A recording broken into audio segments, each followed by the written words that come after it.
I stood there in the middle of a world I had never truly belonged to.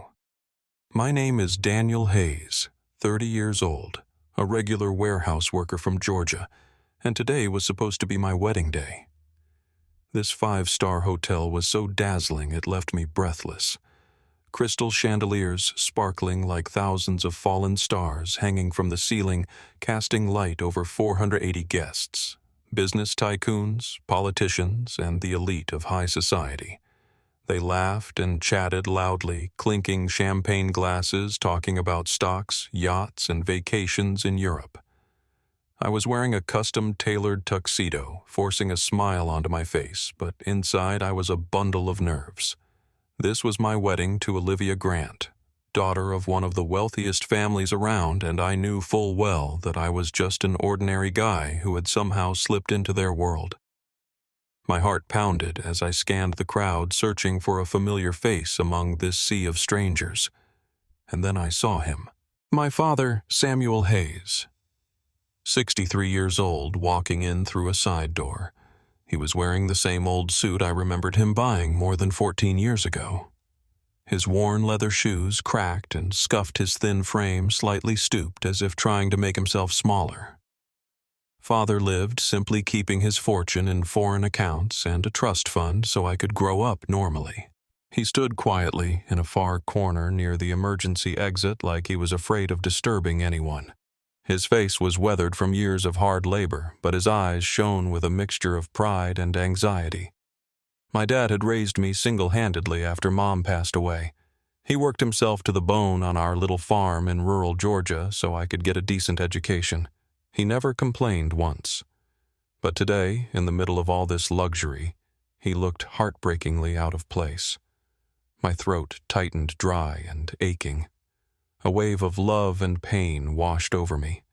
I wanted to run to him right then and pull him into a proper seat in the family section. "Dad, why are you standing there all alone?" I thought, my heart twisting. He had sacrificed so much for me. He deserved respect. But before I could move, people started noticing. Whispers rippled through the crowd like an undercurrent. A group of women in glittering evening gowns turned to look smirking. "Who is that? Looks like he just walked off a farm." One whispered loud enough for me to hear. Fingers pointed, eyes judged him like he was some strange object that had wandered into their elite party. I felt the blood rush to my face, burning hot. They were mocking my father, the man who taught me how to be decent. My father-in-law, to be Harold Grant, chairman of the massive Grant Holdings Corporation, stood not far away. He glanced at my dad with open disdain, as if looking at an insect. Then he turned away, shaking his head in annoyance, and went back to chatting with the senator as if nothing had happened. I clenched my fists, fighting the anger rising inside me. Harold had never approved of this marriage. He always saw me as beneath them, only fit to run errands. My mother-in-law, to be Margaret Grant, 56, stood among her circle of diamond necklace-wearing socialites. She gave a thin, condescending smile and said in her shrill voice, "My future in-laws are a little too modest, are they not? I wonder if he is comfortable in a place like this." The group burst into sharp, cutting laughter that stabbed straight into my heart. Margaret always pretended to be polite, but I knew exactly what she thought of my family, low-class people who did not belong in the Grant bloodline. My chest tightened with anger and humiliation on my father's behalf. I started toward him, determined to bring him to the family area, but Olivia, my bride, grabbed my arm hard. "Stop it, right now," she hissed. "Just let your dad stand there. Do not make a scene. Today is supposed to be our day." I looked at her stunning in her white wedding dress, but her eyes were cold, not a trace of empathy. I had loved Olivia for her strength, for the moments we shared joy and hardship back when we were just college students. But now she seemed completely changed, fully absorbed into her family's world. From across the room, my dad caught my eye and gave a small shake of his head, sad but resigned. It was like he was saying, "It is okay, son. Do not make a fuss because of me." He forced a weak smile, trying to hide his pain. My throat closed up. Tears threatened to spill. My father had endured so much, and now he was still swallowing his pride for me. The ceremony continued in the grand hall. When it was time for the big family photos, I insisted on bringing my dad up on stage. "Dad, come stand with me," I said, voice trembling. He hesitated, then walked up, his old shoes squeaking loudly on the polished wooden floor. The bride's family immediately showed their discomfort. They stepped back, leaning away, as if my father carried some disease.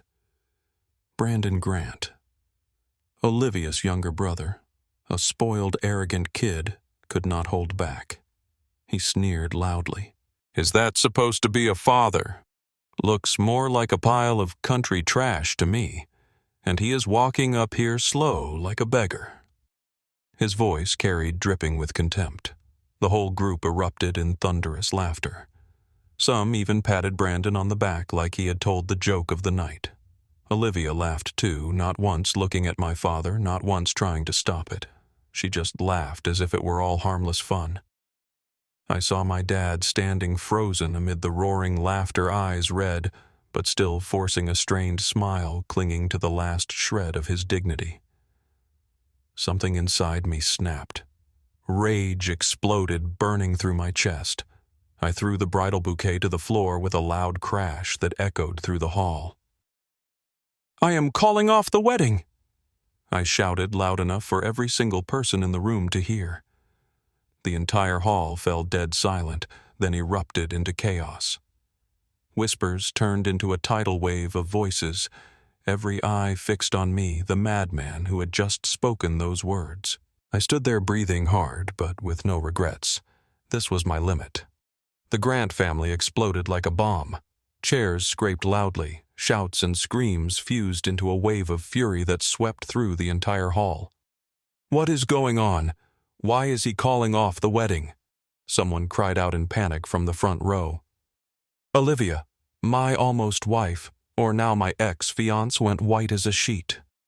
Then her face flushed crimson with rage. She whipped around to face me, eyes blazing, and slapped me hard across the face. The crack echoed through the room, a burning sting that left my cheek numb. "Are you insane, Daniel?" she shrieked in front of hundreds of people, voice shrill as if I had committed the ultimate crime. "You dare cancel our wedding in front of everyone? Who do you think you are?" Tears streamed down her face, but they were not tears of heartbreak. They were tears of humiliation, of her perfect plan collapsing. I did not answer. I just looked straight into her eyes. Olivia had once been my love, but now she looked like a stranger, fully part of a world I had never truly belonged to. Harold turned on me, face purple with shame and fury. He roared, voice booming like thunder. "Daniel Hayes, apologize right now. You dare humiliate my family in front of 480 guests. Apologize immediately and save face for all of us." All eyes locked on us, the whispers growing louder.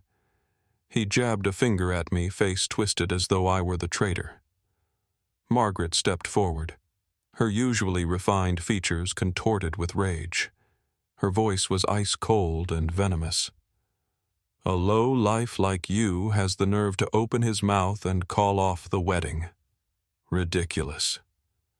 If anyone has the right to say that it is my daughter, not some penniless nobody wearing a rented tuxedo."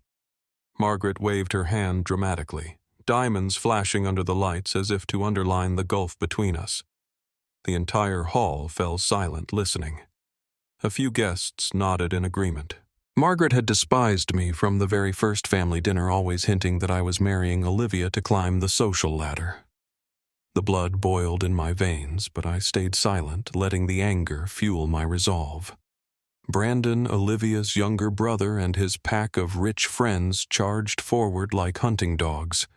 "Get on your knees and apologize, you bastard," Brandon bellowed, face twisted in fury, finger pointed at me. His friends joined in. "Yes, on your knees. Make it right for the Grant family. Who do you think you are, warehouse boy?" Their voices echoed. A few guests even stood up the atmosphere electric with the threat of violence. Brandon had mocked me at every family gathering, calling me his sister's servant. Now he wanted me on my knees to soothe his wounded ego. I stood in the eye of the storm, silent, unshaken eyes coldly sweeping over every face, hurling insults without mercy. Not a single flinch. My heart pounded, but I was not afraid. This was the moment I had to be strong for my father, for myself. My dad stepped closer, face pale with shame and heartache. He took my hand, thin, warm, trembling slightly. "Son, I am sorry," he whispered, voice breaking. "Me being here, it only made everything worse. I should not have come. Do not ruin your future because of me." He tried to smile and shook his head as if to reassure me, though his old eyes still carried the quiet endurance he had worn his whole life. I looked at him and saw nothing but sacrifice. Years of back-breaking work raising me alone after Mom died. He never asked for anything, only wanted me to be happy. My chest tightened, years of bottled-up emotion rising to the surface. Tears threatened, but I held them back. "Dad, I know what I have to do," I whispered, voice shaking. I spun toward the Grants, rage erupting like a volcano. I roared loud enough to silence every shout. "You can insult me, treat me like trash. I will take it all, but my father is the one line you do not cross." My voice thundered through the hall, drowning out the jeers. The entire crowd froze, stunned into silence. Olivia covered her mouth, eyes wide with horror. Harold stood rigid, face ashen. Margaret took a step back, hand trembling. Brandon's mouth hung open, speechless. I stood tall, not shaking, face burning with pain and fury. My chest heaved, but for the first time in my life I felt free. I was no longer afraid of their world. I declared once more, firm and unshakable. "This wedding is over, right here, right now. I will never trade my respect for my father for your cheap prestige." My voice rang out clear as a vow. The hall erupted again, but this time with shocked murmurs and even a few looks of reluctant respect. I turned to my dad, voice thick but resolute. "You did nothing wrong. You are the best man in the world." Then I took his hand and led him off the stage past hundreds of stunned faces. We walked down the aisle between the rows of seats, whispers trailing behind us like a breeze. Behind us, the Grants' fury, humiliation, and chaos exploded like a storm. Olivia sobbing, Harold shouting for security, Margaret screaming about lawsuits. But I did not look back. We stepped out of the hotel into the cool Georgia night, leaving that glittering world behind. In that moment, holding my father's hand as we walked out of the hall, I felt an enormous weight lift from my shoulders. The air outside was fresh, carrying the faint scent of the ocean. Nothing like the suffocating atmosphere inside. Dad walked beside me, steps slow, but his grip on my hand tightened. "Son, are you sure?" he asked quietly, voice full of worry. I nodded and smiled, the first real smile since everything began. "I am sure, Dad, and I do not regret it." We got into my old beat-up car parked in the lot, not one of the Grants' limousines. The engine rumbled to life and we drove off into the night, leaving the wreckage of the broken wedding far behind. I drove through the night, the endless Georgia interstate stretching out beneath the dim yellow streetlights. Inside the car, a heavy silence reigned, only the low rumble of the engine and the wind whistling through the cracked window. My father sat in the passenger seat, head resting against the glass. His weary shoulders slumped as if carrying the weight of a lifetime of hardship. I glanced over at him. His eyes were quietly fixed on the darkness outside, filled with gratitude and worry. We were silent the whole way, each lost in thoughts too heavy to voice. My heart was still pounding from the tension back at the venue, but beneath it burned a dull, indescribable sadness. I had called off the wedding, walked away from a future I once thought was my dream. Yet why did I feel so relieved? Deep down, I knew this was the right choice. The images from the wedding replayed in my mind like an old film in slow motion. My father standing alone in the corner, the mocking laughter Olivia slap Harold shouting. They hurt, but they also pulled me back to the very beginning with Olivia. The truth is, our love had started out beautiful. I remember that afternoon on campus so clearly. She literally ran into me because of my honesty. Back then I was just a broke college kid working nights in a warehouse to pay tuition. Olivia, rich girl, golden hair, radiant smile, was rushing to class and collided with me. "Oh my God, I am so sorry. I was running too fast." "Are you okay?" She laughed, then stopped and really looked at me. We talked, and that was the beginning. She said she loved how kind and simple I was. "You are nothing like the arrogant guys here," she whispered on our first date sitting on the beach. We held hands on the sand listening to the waves. I told her about my dad, about our simple life in the countryside, and she listened with shining eyes. "When I am with you, I feel like I can be myself," she said, and I believed her. Our love grew, from late-night texts to weekend getaways, but the moment I stepped into her world, everything changed. The Grants never accepted me. From the start, they opposed our relationship, claiming I was beneath them, not worthy of their name. Olivia was the princess of Grant Holdings Corporation. I was just a warehouse worker from rural Georgia. To them, I was a temporary amusement, a fling before she settled down with someone suitable. I still remember my first visit to their Buckhead mansion. Pool, manicured gardens, everything screaming money. I wore my best clothes, but I still felt out of place among the priceless furniture. Harold Grant greeted me with a cold handshake, then pulled Olivia aside to whisper something. After dinner, he called me out to the balcony, voice dripping with contempt. "What exactly do you think you can offer? My daughter Olivia deserves someone far wealthier. You are temporary." He pointed at me like I was a low-level employee. I swallowed the insult and stayed calm, but his words cut deep. From then on, every meeting was the same. My daughter needs a man with status, not someone covered in warehouse dust. Margaret Grant was subtler, but no less cruel. She kept up polite smiles when greeting me, but always found ways to humiliate. "Daniel, that outfit is very casual. Is it not? Let me introduce you to our family." "Taylor," Margaret said at a party in front of her friends. Or another time when I mentioned my job, a warehouse worker. How interesting. "But Olivia needs someone with real ambition, you know." She implied I was marrying up a gold digger. I endured it for Olivia, but every comment left a scratch, making me wonder if love was enough.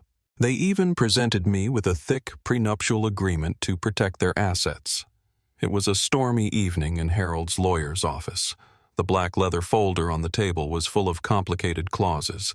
I would have no claim to any Grant property. If we divorced, I would leave with nothing.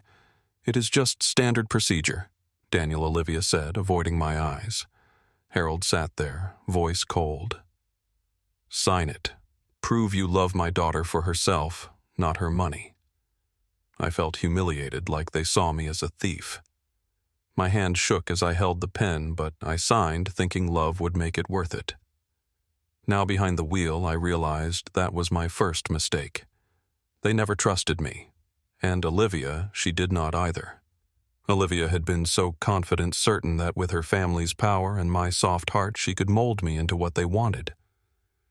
"You just need to change a little, Daniel. Dress better, talk smoother. I will help you," she would say on later dates. She dragged me to high society parties, taught me how to hold a wine glass, how to greet people. I tried for her, but deep down I felt myself disappearing. She was sure I would eventually accept my place, a dependent husband living within the boundaries she set. "Do not worry. My parents are tough, but once you adjust a bit, they will come around." She would smile, hugging me.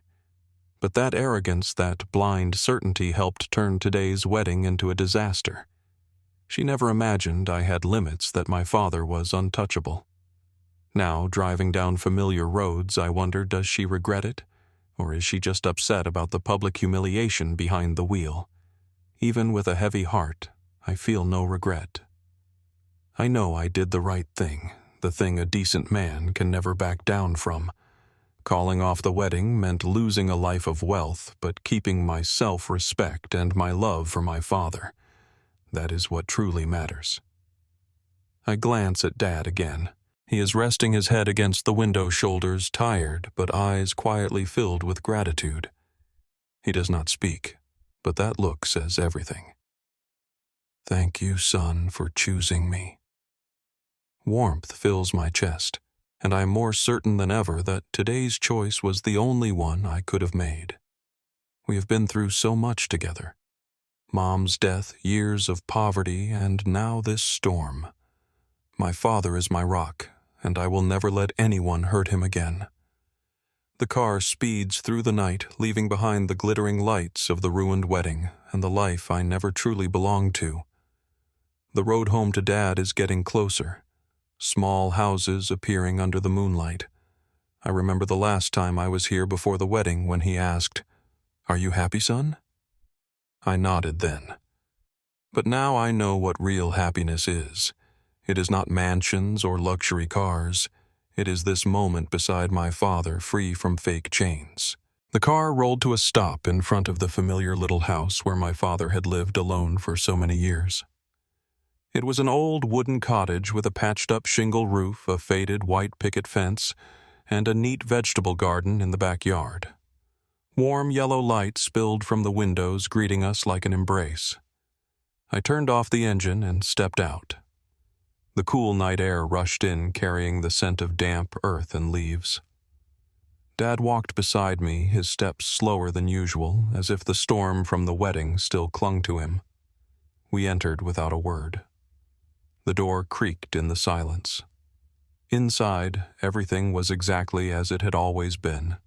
The polished wooden floor from years of careful sweeping, the worn sofa with scratches from my childhood, and the fireplace in the corner glowing red, the crackling logs whispering comfort. We sat down in front of the fire. Its warmth spread over our tired bodies, but it could not quite chase away the heaviness that lingered from the chaos of the wedding. My heart was still racing, the mocking laughter Olivia Slap Harold shouting. They all spun in my head. I bowed my head, hands clasped tightly, voice trembling. Dad, I am sorry. I dragged you into something so humiliating. I never should have let you come. Never should have let them insult you in front of everyone. Tears threatened, but I held them back. Then I looked up at him, voice steadier. But I do not regret it, not for a single second. I would rather lose everything than let them touch you. Dad looked at me, his old eyes gleaming in the flickering firelight. He placed his thin but strong hand, the hand of a lifetime of hard work, on my shoulder. His voice was low and warm, filled with a pride he rarely put into words. Son, I understand why you did it, and I am so proud of you. In the middle of all those high society people, you stood up for me for what is right. Not everyone would give up their future to protect a poor old man like me. But you did. You proved you are a real man. He squeezed my shoulder harder, a gentle smile spreading across his face. But behind that kindness, I saw something else in his eyes. A quiet depth, as if he had been hiding a secret for far too long, waiting for exactly this moment to reveal it. Then, unexpectedly, he let out a long sigh, as though releasing a burden he had carried for decades. He looked straight into my eyes, suddenly serious in a way that made me uneasy. Daniel, there is something I need to tell you. I am not the poor, simple farmer everyone thinks I am and that you have always believed I was. I am actually a billionaire. The words rang out clear yet soft, like a slow-motion bomb exploding in the quiet room. I froze. My ears rang. My mind spun. A billionaire. My father, the man in the old suit and worn shoes living in this tiny house, was a billionaire. I thought the shock of the wedding had affected him, that he was speaking out of emotion, trying to comfort me with some made-up story. I forced a shaky smile, stammering, Dad, What are you talking about? You are tired, are you not? Today was too much. Please rest. I rubbed his back, heart pounding, unsure how to react. My dad, a billionaire. It was the most ridiculous thing I had ever heard, even worse than the Grants insults. But Dad just smiled kindly, completely unfazed. He stood up and walked into his bedroom, the small private room I was rarely allowed to enter. I heard drawers opening, papers rustling. Then he came back carrying a thick stack of documents and placed it right in front of me on the old wooden table. It was a heavy black leather folder filled with glossy papers and bright red official seals. "I want you to see this," he said softly, sitting beside me watching my reaction. Still skeptical, heart hammering, I picked it up with trembling hands and opened the first page. It was a share certificate from a major tech company worth millions of dollars. I turned the page. My eyes widened. International investment reports, bank statements with 9-figure balances, property deeds, beachfront mansions, luxury apartments in Denver, even a small private island in Bermuda. Every document bore my father's name, Samuel Hayes, stamped clearly by legal authorities. My hands shook harder with every page. I was speechless, stunned. The simple father who taught me to save every penny, who showed up to my wedding in worn-out shoes, was behind a fortune this massive. My head spun. The familiar world I knew had just flipped upside down in minutes. "Dad, what is all this?"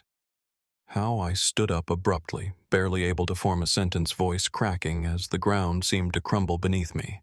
Dad watched my reaction, a gentle smile on his lips, but eyes deep with meaning, as if he had been waiting years for this moment. He tilted his head and asked lightly, "So you do not think your old man is just a crazy, clueless farmer anymore, do you?" There was humor in his voice, but it carried profound weight. I stared at him, mouth open, lost for words. My father, a billionaire. The thought kept repeating, making me dizzy. He gestured for me to breathe, to calm down, before emotion swept me away completely. Then he pulled his chair closer and placed a steady hand on my shoulder, anchoring me to reality. "Sit down, son," he said, slow and firm. "From now on, I am going to tell you everything from the very beginning about your mother, about the real inheritance she left behind, and about why I have had to hide it all these years." The firelight danced across his weathered face, highlighting the deep lines of a lifetime of endurance and sacrifice. My heart pounded. I felt as though I were about to step into an entirely new chapter of my life, one I never knew existed. All these years I thought I knew everything about my father, the simple, frugal man who always taught me that life is about hard work and loving your family. Now, everything had turned upside down. I took a deep breath, trying to steady myself. "Dad, tell me." "I am ready to listen." He nodded, eyes drifting to the fire as if flipping through yellowed pages of memory. His voice was slow, low, and rich with emotion, like a river flowing through the ups and downs of a lifetime. "It all started when your mother passed away." He began, voice trembling slightly. "You were only 3, Daniel. Your mom, Marion, died in a car accident one rainy afternoon. She was driving home from the market and never came back." He paused. His eyes reddened. I could see the old pain still lived there, even after more than 2 decades. My memories of Mom are faint, a gentle woman with long brown hair who used to sing me to sleep, but they feel like faded photographs in a family album. Dad looked down at his hands. "I was destroyed, son." Those first nights after she was gone, I could not sleep. I just lay there staring at the ceiling, feeling like my life had ended with her. He looked up at me, eyes softening. "But then I looked at you, a 3-year-old boy crying for his mommy, and I knew I had to keep living. I decided to raise you alone. I never remarried because I was afraid you would lack love, afraid you would get hurt, afraid you would think I had forgotten your mother. So I stayed single and tried to be both father and mother to you. I listened, my heart aching. I had never known how deeply he had suffered. All those years he smiled at me, told me happy stories about Mom. Now I realized that behind every smile was unbearable loneliness. "How did you get through it?" I asked, voice tight. He gave a sad smile. "By focusing on you. I worked myself to the bone on the farm, saved every penny so you could get an education. But son, even though your mom left us too soon, she left the two of us a considerable inheritance from her parents." He paused, watching to make sure I was following. "Your maternal grandparents owned a small manufacturing shop on the outskirts of San Diego. They left cash, about $400,000, plus old shares in local companies and some rural real estate. It was not vast wealth, but it was enough to build a solid future. After your mom died, I received that inheritance and decided not to squander it. I thought, this is the last gift from your mother. It has to protect you." My eyes widened as I tried to picture it. We had always lived frugally, eating homegrown vegetables, wearing secondhand clothes, driving that beat-up old truck. I never dared imagine that my mother had actually left behind a significant fortune. "So what did you do with the money?" I asked, curiosity burning. Dad sighed, a nostalgic glint in his eyes. "In the years that followed, I quietly taught myself how to invest, son. From the modest amount your mom left, I decided to do something long-term. I went to the library and borrowed finance books. The Intelligent Investor, Rich Dad, Poor Dad, and stayed up late studying every night after you were asleep. I had no one to ask for advice. I just figured it out page by page." He leaned toward me, voice growing more animated. "I started buying tech stocks when almost no one believed in them. Apple when they were still struggling, Microsoft in its early days. Then I quietly bought up cheap land in the suburbs that nobody else wanted, holding it and waiting. I even put money into small startup funds, young tech companies I believed would explode in the future. It was all a gamble, but I had faith." He told the story in detail, eyes shining as if reliving those days. I pictured him at the old desk lamp, notebooks filled with scribbles, and his ancient computer. "Sometimes I made huge gains." He smiled. "Like when tech stocks boomed in the 2000s. My account skyrocketed in just months from hundreds of thousands to millions. I remember waking up one morning, checking the balance, and nearly falling over. I thought I did it. But life is not always smooth. There were times I lost heavily, almost half of everything I had built. Like during the dot-com crash, I poured money into new internet companies thinking they would change the world. Then the bubble burst and stocks crashed. I lost hundreds of thousands, left with barely enough to start over. Those nights I sat alone, wondering if I had been too reckless. I listened on the edge of my seat like it was a movie. "How did you feel then?" I whispered, hands clenched. Dad shook his head with a sad smile. "It hurts, son. I thought of you, of our future, and I was terrified of losing everything." He paused, then continued, voice slow but resolute. "But those failures made me more careful. I studied finance even deeper. Reading the Wall Street Journal every day, following economic news, even quietly joining online forums to learn from others. I stayed up all night researching markets, analyzing charts, learning about risk and protecting capital.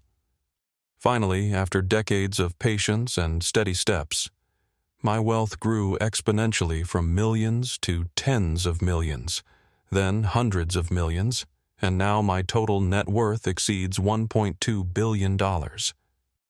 I sat frozen, trying to process it. Dad, the man in old shirts driving a rusty truck, was a billionaire. "Why did you hide this from me?" "Dad?" I asked, voice shaking.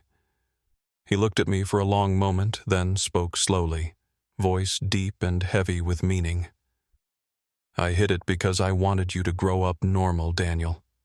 I deliberately lived like a poor man. Old clothes, old car, no showing off so money would not corrupt you. I have seen too many rich kids ruined by excess, and I was terrified you would become like that. I only wanted you to keep your kindness, honesty, and love for family." He placed his calloused hand on mine, squeezing gently to emphasize every word. "If you had known I was rich, you might have grown dependent or arrogant, and I did not want to lose you to the corruption of money. I wanted you to grow up on your own strength exactly as I taught you when you were little." His words struck my heart. I remembered his lessons. "Money comes and goes, son, but character lasts forever." Now I understood why he was so strict about money, why we lived simply. It was not poverty. It was a life lesson. He continued, voice thick with emotion. "And today, watching you stand up for me in front of all those high society people, I knew my son had grown exactly as I hoped. You kept your good heart, despite every temptation, fame, and money from the grants. That moment made me decide to reveal everything. You proved you are worthy of the truth and of the power that comes with this fortune." Tears rolled down my cheeks. How much had Dad sacrificed to raise me right? He handed me a small key, the key to the safe containing the original documents, and said, "I am giving you full control of this fortune. Use it, son. Use it to reclaim our dignity, our justice, and everything we were robbed of on that humiliating wedding day.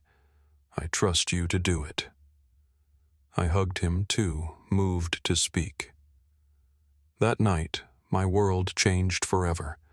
I was no longer just Daniel the warehouse worker. I was the heir to a hidden empire with a mission to make those who humiliated us pay. The next morning, I woke up with a strange sensation. My body was still that of the old Daniel Hayes, but inside was a new man filled with determination and power. My father's little house was no longer just a humble refuge. It had become the secret headquarters for our plan. We sat around the old wooden kitchen table, steam rising from cups of strong black coffee, and began mapping everything out. Dad, with decades of investment experience, guided me step by step. "We cannot show our hand yet," he said, voice calm but razor sharp. "We have to stay quiet, son. Set up an anonymous investment fund. No trace of our identities." I nodded, heart racing with excitement. We immediately created the fund named Hayes Capital LLC, but registered it through shell companies in Delaware, where the law protects owner anonymity. We purchased small lots gradually through multiple brokers over 612 months to avoid drawing attention.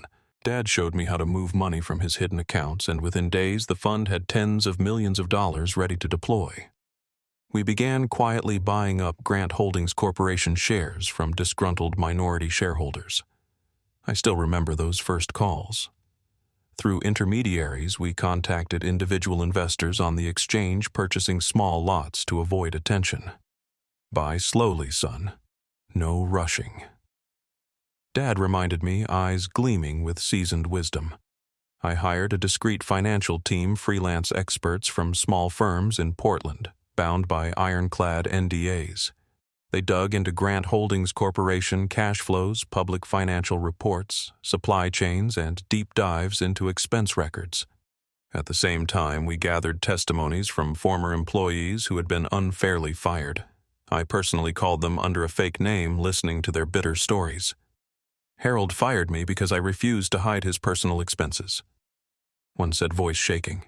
"He used company money to buy gifts for his mistress." Those clues piled up like pieces of a dark puzzle. From there, we uncovered Harold Grant's financial misconduct. My team went deeper into the data and found black funds, untraceable money used for bribes, personal luxury trips paid from company accounts, private villa renovations, and the clincher, secret transfers to a young woman. Clear evidence of an affair and a kept mistress. I sat in the small room staring at the screen, hands trembling as I read the report. Thousands of dollars a month to her account, plus hotel bills and expensive gifts. "Dad, this is the smoking gun," I whispered, voice thick with rage. Dad nodded, eyes ice cold. "Son, now it is time to move." My heart pounded. I felt like I was in a spy movie, nervous, excited, alive. We had become a major shareholder without anyone knowing, holding about 24% of the company through hidden accounts. When we were strong enough, we demanded an independent investigation into corporate governance and cash flows at Grant Holdings Corporation. Through an anonymous lawyer, we sent a letter to the board requesting a third-party audit. "They will never see it coming," Dad said with a wry smile. And they did not. When news of the investigation leaked, probably from a disgruntled insider, the press pounced. The Wall Street Journal and Bloomberg ran headlines.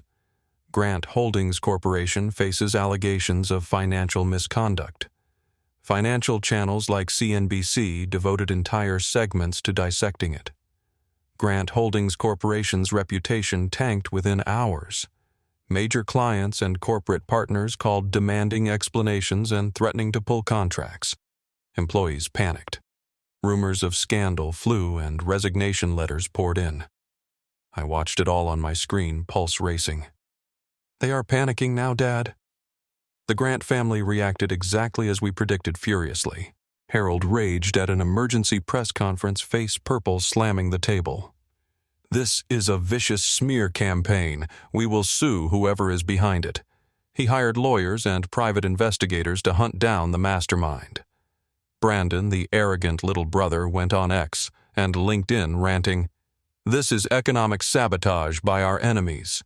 Grant Holdings Corporation will not fall." He posted nonstop begging for support, but only got mocked in the comments. Harold called an emergency board meeting, but the atmosphere grew more toxic by the minute. They sat around the polished table at headquarters, shouting at each other, clueless about who had triggered the investigation or which major shareholder was demanding it. "Who is behind this?" "How did we not know?" Harold roared, slamming the table. The executives looked at each other in confusion. When the independent auditors presented their preliminary report, the dirty expenses spilled across the table.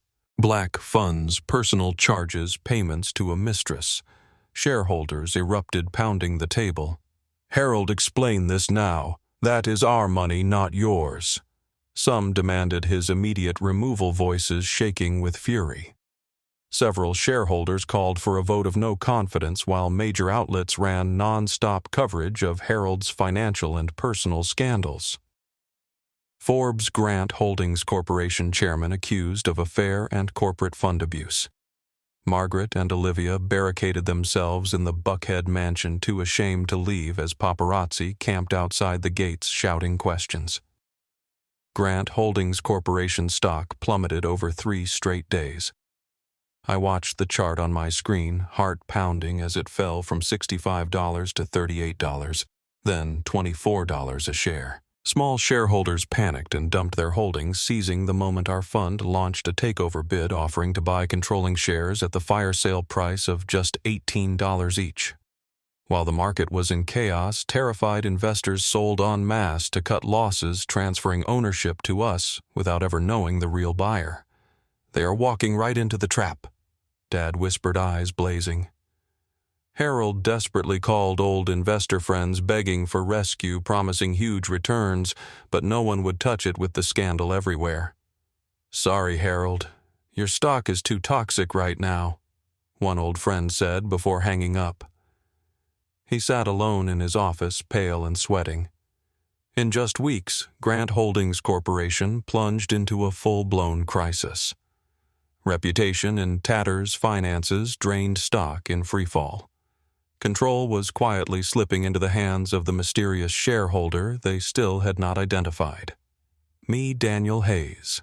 I sat in my father's small house, eyes glued to the computer screen, heart pounding like war drums. The past few weeks had been a whirlwind. Late-night calls with the financial team, sleepless nights poring over data, and now the killing blow was almost here. Dad sat beside me, his cup of coffee, long gone cold, eyes shining with steely resolve. "Son, it is time we face them," he said, voice low and warm but full of determination. We had secured 55% of the shares through our anonymous fund, total control. After the endless scandals, Black Funds affairs, and financial abuse, Grant Holdings Corporation had no choice left. They were forced to accept our rescue takeover offer. An emergency shareholders meeting was called at their Georgia headquarters, drawing hundreds of shareholders, reporters, and business partners. The day arrived.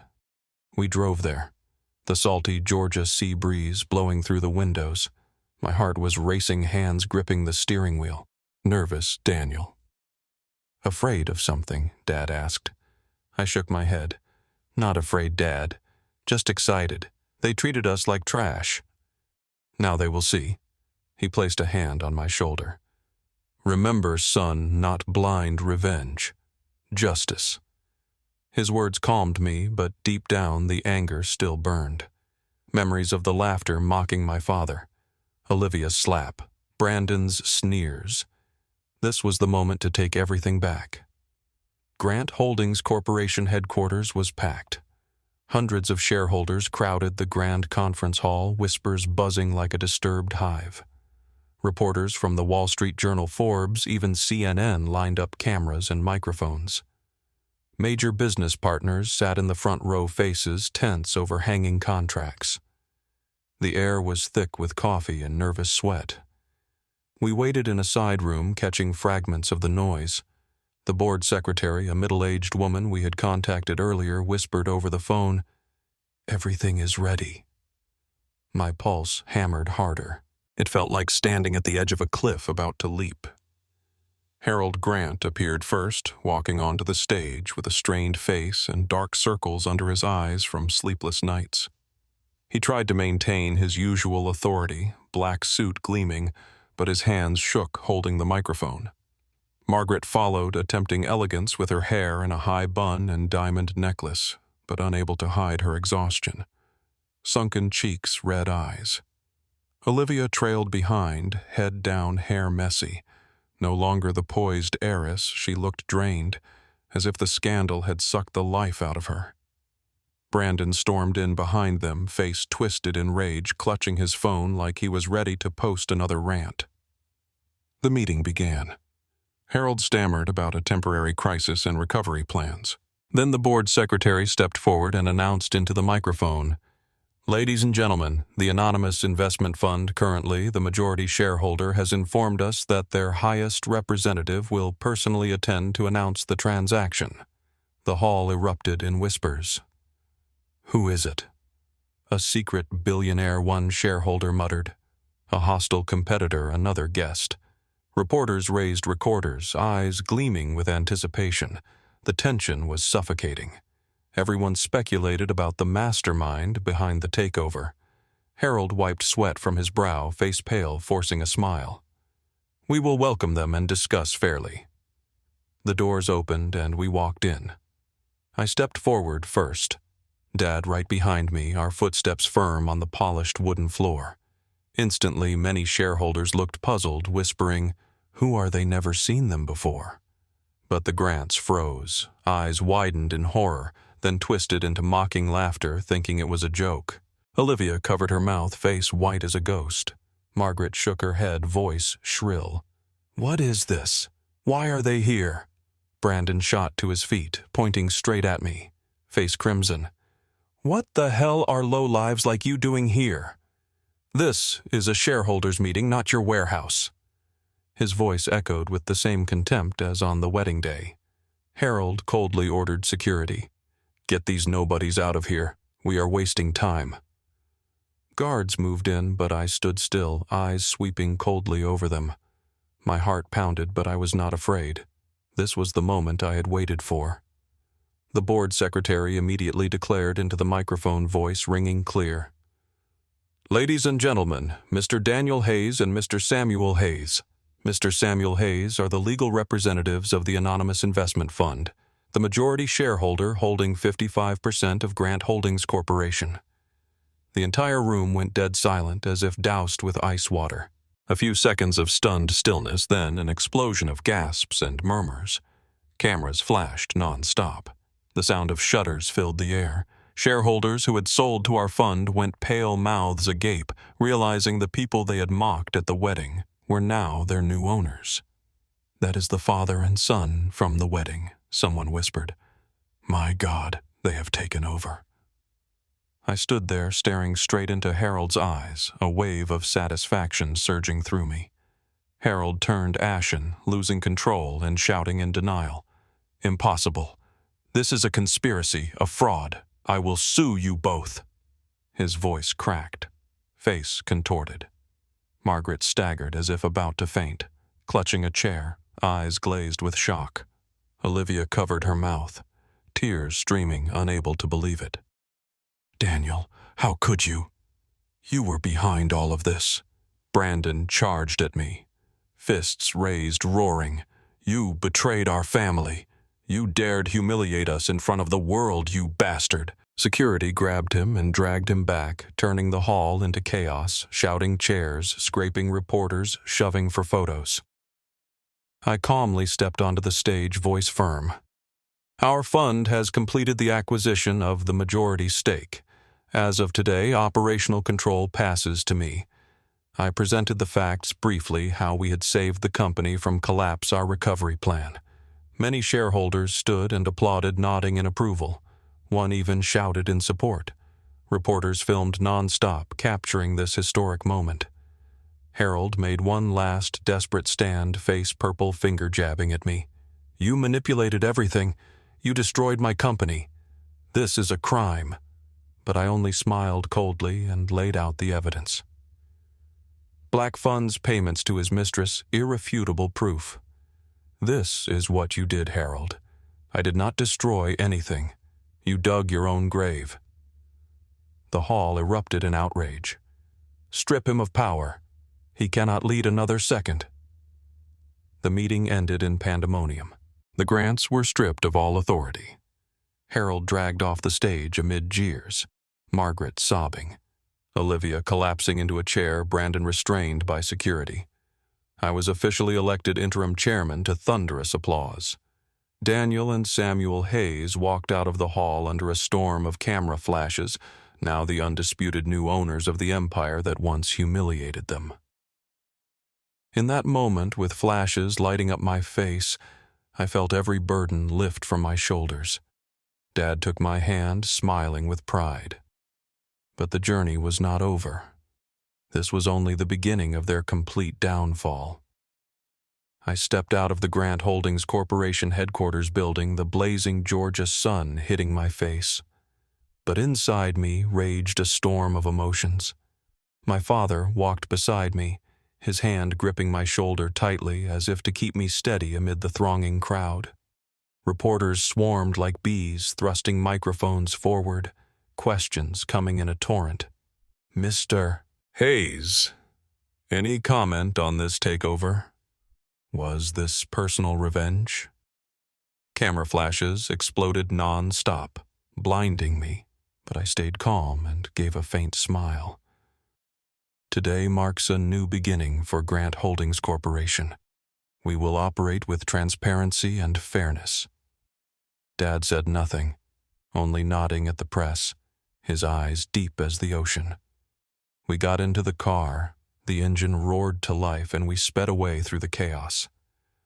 My heart was still pounding, not from fear, but from the sheer satisfaction of it all. That moment when I saw Harold being dragged away, his face twisted in shock and fury. I felt the boulder that had weighed on me for months finally roll off my chest. But I knew this was not the end. The media storm was only just beginning. Within hours of the shareholders' meeting, the press detonated like a bomb. Headlines spread across the internet. Grant Empire seized by mystery, shareholder Wall Street Journal. Ethical scandals topple a power dynasty. Forbes' countless articles on CNN, Bloomberg, and more. They dissected every detail. Harold's Black funds the affair, and my sudden appearance. The warehouse worker once humiliated at his own wedding is now the new boss. Social media exploded. #GrantFall trended overnight. I sat at Dad's computer scrolling through the articles, a bittersweet ache in my chest. Overnight, the Grant name had fallen from the heights of high society into public ridicule. I remembered the wedding day, how they laughed at my father like he was a beggar, and now they were tasting that same humiliation. Son Dad whispered beside me, "Justice always comes even if it is late." Harold was immediately placed under investigation. Regulatory bodies, the SEC, the FBI jumped in, armed with the evidence we had supplied. The press exposed every dirty expense. Private jets paid for with company money, lavish bribes disguised as gifts, and especially the payments to his young mistress, barely older than Olivia. Leaked photos of their secret meetings surfaced along with monthly bank transfers in the tens of thousands. Harold Grant, from tycoon to fraud, screamed the Denver Post headline. He lost all credibility with the public and his partners. Former investors turned away. Business deals were canceled en masse. Margaret faced a vicious backlash from the elite socialite circle. Former friends who once fawned over her now tore her apart online. Letting a scandal like this happen in your own house. I brought in fresh ethical, financial, and audit experts from reputable firms. They entered with new energy, and hope began to creep in. I ordered a full top-to-bottom audit, every contract, every dollar.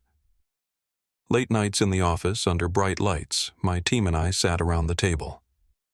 "This project is bleeding money. Cut it," I said firmly, staring at the reports.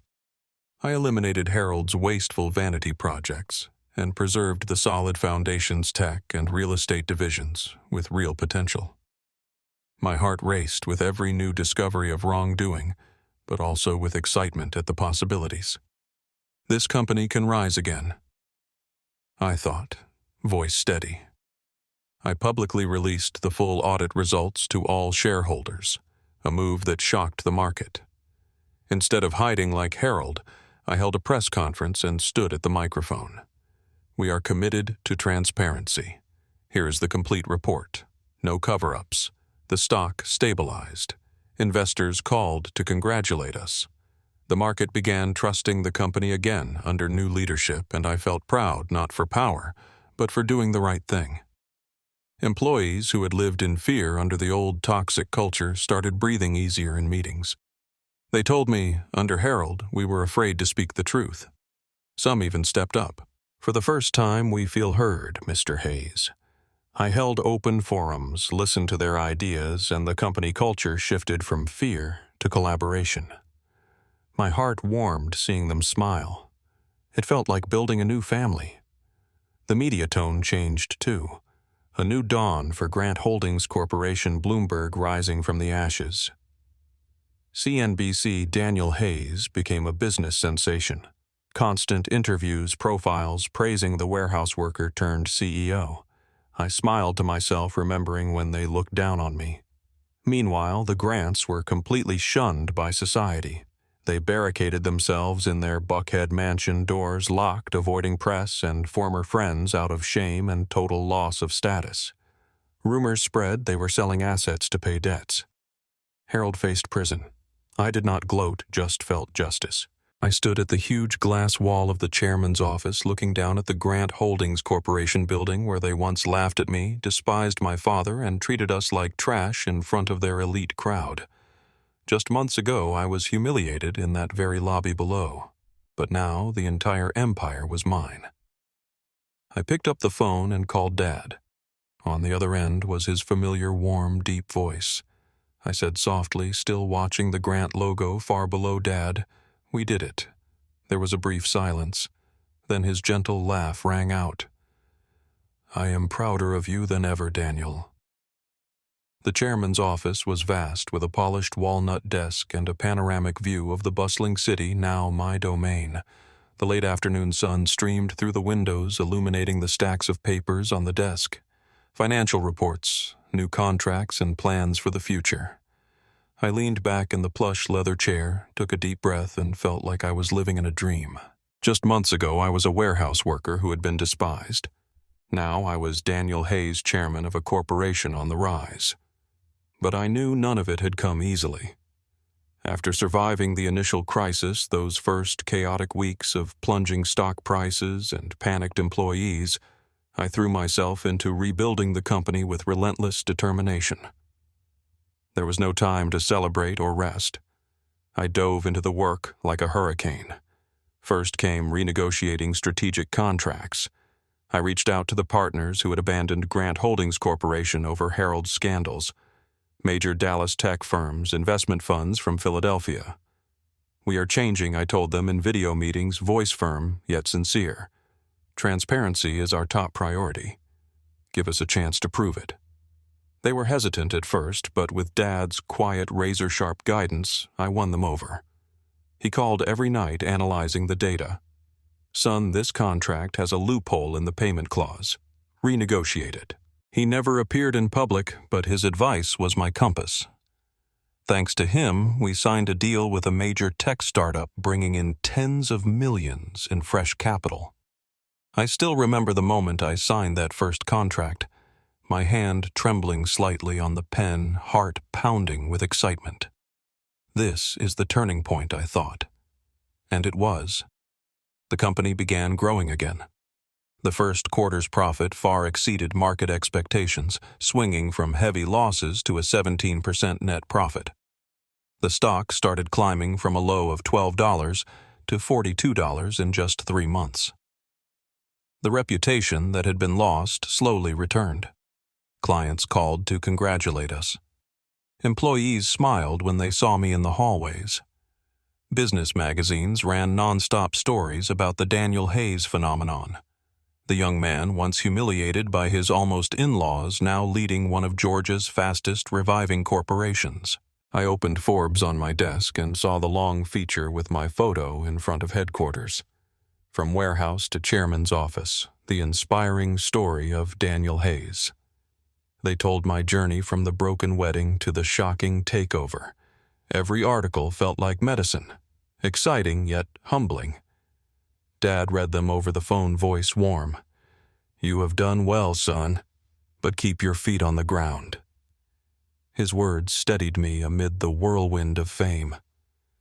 Once the foundation was solid, stable profits, loyal employees, I decided to hold a renaming ceremony, officially erasing the memory of Grant Holdings Corporation. It was a beautiful morning in the company's grand auditorium, packed with hundreds of shareholders and partners. The air buzzed with anticipation, whispers the scent of fresh coffee mixed with expensive perfume. I stood on stage, microphone in hand, heart pounding like the day I called off the wedding. Today we close the past and open the future, I said, voice ringing through the hall. From now on, the corporation will be known as Hayes and Company Holdings, a symbol of transparency and sustainable growth. The applause was thunderous, endless.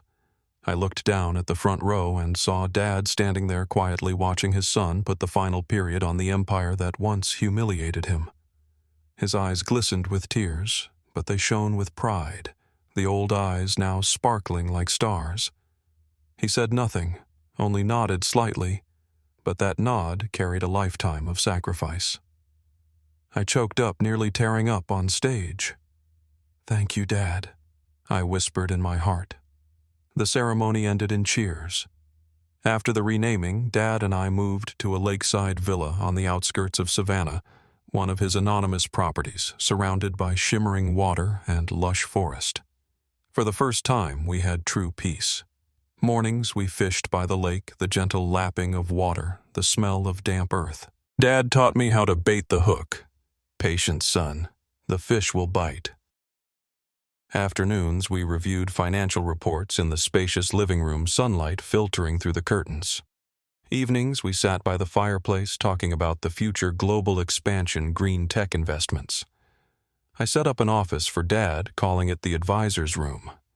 Big wooden desk, bookshelves full of investment books, and an old photo of Helen on the wall. This is my thank you to you, Dad, I said, voice thick with emotion as I showed him in. You raised me from nothing and taught me that even when the world turns its back, we stand tall on our own values. He hugged me, voice trembling. Son, I am the lucky one to have you. Those moments filled me with quiet, overwhelming happiness. Life was no longer a battle. It was the peace we had earned. One peaceful afternoon, as I stood on the balcony watching the lake glitter under golden sunlight, the villa gate suddenly creaked open. The sound pulled me from my thoughts. I turned and my heart clenched. Olivia stood there, face gaunt, hair uncombed, and messy eyes red from sleepless nights. She no longer looked like the heiress of old. No glamorous dresses, no sparkling jewelry. Just a broken woman in an old shirt and worn jeans, hands trembling on her bag. She walked slowly toward me, looking so defeated it caught me off guard. "Daniel, please let me see you one last time," she whispered, voice breaking as if expecting me to send her away. My heart raced, a flood of old emotions rising, not anger, but a mix of memories. Olivia, the woman I once loved deeply, now stood before me like a ghost from the past. I stepped out to the gate, not angry, not hurt, just calm, like facing a familiar stranger. The lake breeze carried the cool scent of water, but the air between us was heavy. Olivia broke down the moment our eyes met, tears streaming down her hollow cheeks. "Daniel, I have lost everything. Reputation, friends, status all gone after the scandal. My family is destroyed. Dad is facing prison. Mom will not leave the house. And I cannot sleep because that moment haunts me every night." She paused, breath shaking. "The moment I laughed at your father at our wedding, I do not know why I was so blind. Now when I think about it, I just want to disappear from shame. I am truly sorry. I cannot sleep from the guilt." Her voice cracked, eyes swollen. "I am sorry, Daniel. Not because I expect forgiveness or want you back. I know I have no right. I just needed to say it so I can breathe again. The guilt is eating me alive day after day." I looked at her for a long time, taking in every detail. Puffy eyes, ashen skin, trembling hands. My heart ached. I once dreamed of a life with her beach dates, kisses under the moon. But then I remembered the wedding, her careless smile when Brandon mocked my dad, the way she held my arm to stop me from making a scene. The pain was still there, but no longer sharp, just a healed scar. I took a deep breath and spoke gently. "Olivia, some things do not need revenge. They just need letting go. I have let go, and you should too. I wish you a new life, one you truly belong to." She collapsed, sobbing into her hands in front of the lakeside gate, cries echoing in the evening breeze. I turned and walked back inside the villa without looking back, heart heavy yet light. That was our final encounter, a closing of the old chapter. Dad stood inside behind the large glass doors overlooking the lake. He had watched the entire conversation but said nothing. No interference, no judgment. When I stepped in, he walked over and simply placed a warm hand on my shoulder. One gentle touch, but it carried pride, understanding, and the shared relief that we had finally escaped the shadows of the past. Dad and I walked out to the porch and sat by the water's edge.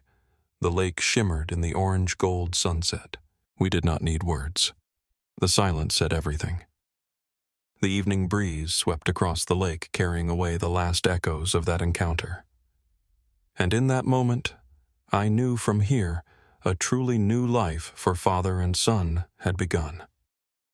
Just a few months ago, I was still Daniel Hayes, the ordinary warehouse worker, humiliated in front of 480 elite guests.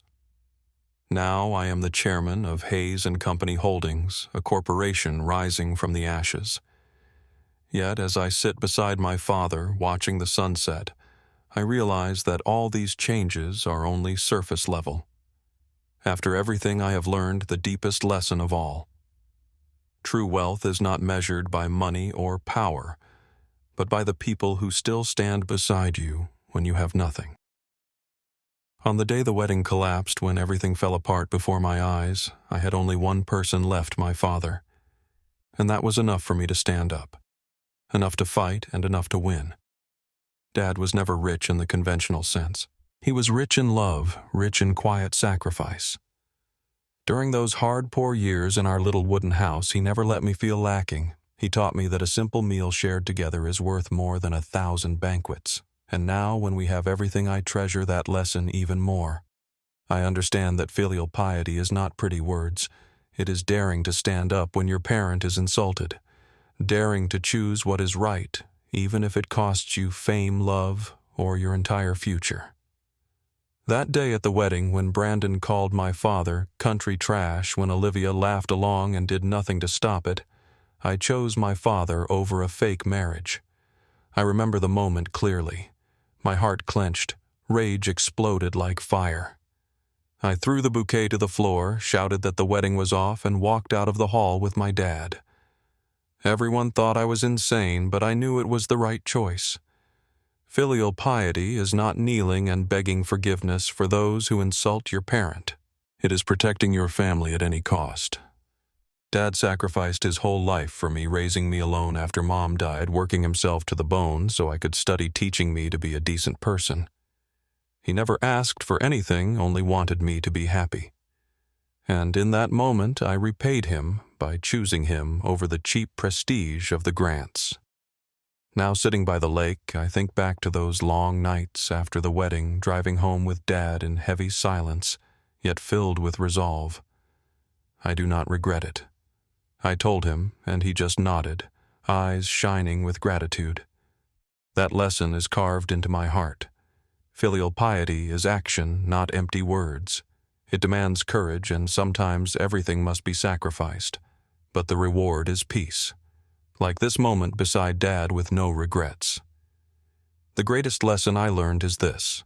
Choose someone who respects your parents, because a person who does not respect your family will sooner or later stop respecting you. Olivia never truly respected my father. She saw him as an obstacle in her high society world. She held my arm and told me not to make a scene when he was insulted because she feared embarrassment. That was not love. It was selfishness. If she could not respect where I came from, she would eventually have despised who I am. I remember the Grant family dinners, Margaret hinting that my father was rustic, Harold reminding Olivia she deserved better. Olivia never defended him. She just smiled awkwardly or changed the subject. I do not hate Olivia. I only feel sorry for someone who lost herself in her family's arrogance. There is no hatred left in me, only the understanding that forgiveness is also a form of victory. Olivia used to be the cheerful, strong girl I loved. But under her family's pressure, she became a version of them. Arrogant, calculating, looking down on others. When she cried at the villa gate, I was not angry. I only felt pity that she had lost herself. She could have been different if she had stood up that day. But she did not. And now she faces the consequences. I did not seek revenge by hurting her more. I let go and wished her a new life. That is mercy, and it makes me stronger. Hatred only chains us to the past. Forgiveness frees us to live. Dad taught me that. Son, forgiveness is not weakness. It is strength. And he was right. After that meeting, I felt lighter, as if the final burden had fallen away. For me, success is not becoming CEO or owning a corporation. It is keeping my decent heart even when I hold the power to crush others. I have that power.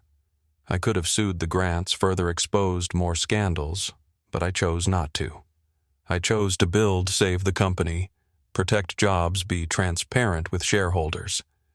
Success is looking in the mirror and still seeing the kind Daniel uncorrupted by power. Dad reminds me sun power is a double-edged sword, and I keep that blade sharp for good. I understand that the greatest revenge is not making others suffer. It is building a life so happy that they have to lower their eyes whenever your name is mentioned. I do not need to see the Grants in pain to feel satisfied.